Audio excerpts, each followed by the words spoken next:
Church is, if it's doing its job, messy. The neatniks, the guys with clipboards, they should be very frustrated if a church is doing its job. I believe, even if you read the New Testament, you should assume that ministry is going to be incredibly messy. In Galatia, it's all the legalistic nitpicks.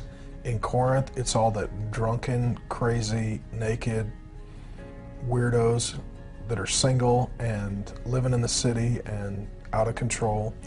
You know, you read Thessalonians and it's all the left behind crowd that are sitting on their front lawn waiting for the rapture, calling in sick to work because they got it all figured out when Jesus is coming back.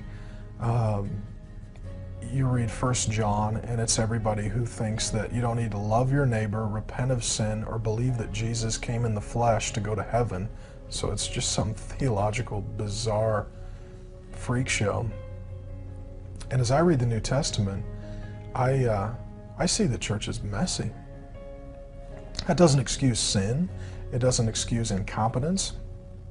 But if you are really seeing lost people meet Jesus, they make a mess. Their questions are messy. Their lives are messy. I mean, I'll give you an example. Lesbian couple comes into the church. It's got 2 or 3 kids. They get saved. Now what do? Well, they can't be married, but what do you do with the kids? I mean, it's messy. You run concerts. We've run about 700 concerts for about 70,000 teenage kids. We run indie punk shows. They're non-Christian kids, non-Christian shows. It's hospitality. We bring them in, get to know them, love them, try to develop relationships. Some of those are messy. We had a promoter from a hip-hop show in the middle of the show light up a big joint, start smoking weed in the middle of our concert. It's messy. We had a guy from a Japanese punk band take his pants off while he was singing. We had another yahoo light off fireworks in the middle of a concert in our church.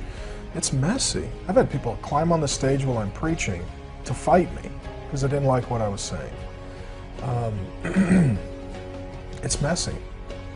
But if you're going to deal with real people in the real world with their real issues, you're going to have some real problems. Any church that is about safety, security, predictability, uniformity, order, and simplicity, they're probably not doing the work of the gospel.